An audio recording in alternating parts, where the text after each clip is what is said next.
How many choices do you make in a day? In a year? In a lifetime? How many really matter in the end? Do you agonize over the small ones and avoid the important ones?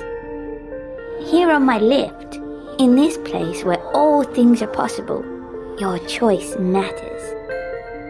Your choices require sacrifice. Will you make the right one?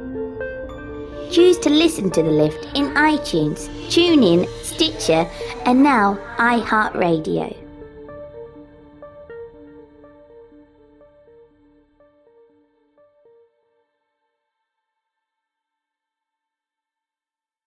When the door closed again, Anna sighed.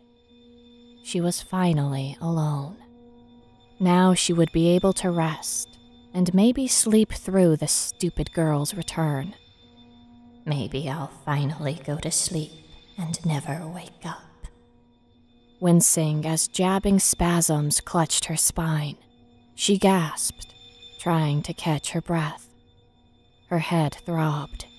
Bolts of pain on the side of her temple made Anna squeeze her eyes shut. The migraines were constant these days, becoming worse with the passing months she rotted in this prison for the dying. This one was the worst yet.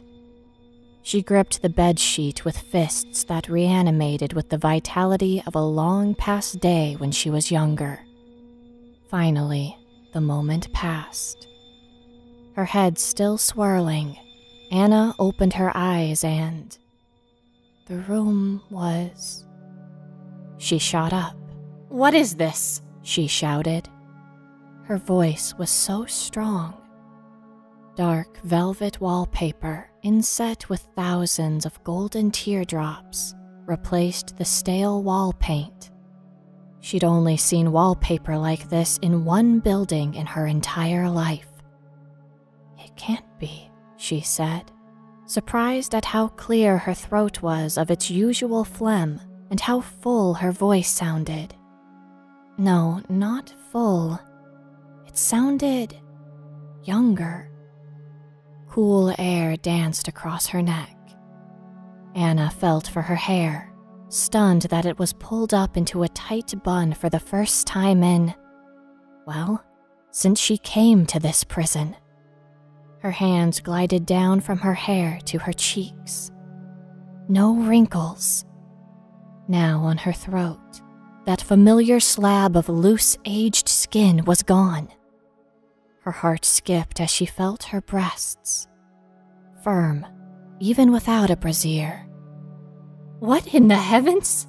She threw back the covers, exposing two smooth, shapely legs.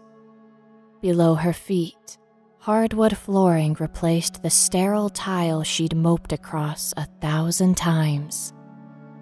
"This is a dream. A cruel dream." Her room was different. Her body rejuvenated. Yet it couldn't be. Though her hair was full and her body was firm, the pain she'd been living with for well over 2 decades was still there. The vice still squeezed her spine, and those familiar bolts still shot up her legs when she swung them over the edge of the bed. Wiggling her toes, she flinched. It was all so real, though. Barbs shot through her elbows as she pulled her robe off the hanger and slipped it on. In the bathroom, Anna flicked on the light and yelped. The woman in the mirror was her, but not her. Anna now stared into the eyes of her younger self, the woman she was back when she controlled the city as the madam of the best damn brothel in town. She stroked her luscious auburn hair, her smooth cheeks. Could the rest of her body have healed as well? Steeling herself against what the last few decades had done to her body, she pulled open her robe and lifted her nightgown. An old woman's nightgown. She stopped before raising it above her stomach. With a deep breath, and a disregard for choking humility, she yanked it above her breasts. This time she couldn't stifle the tears. Her body was perfect again.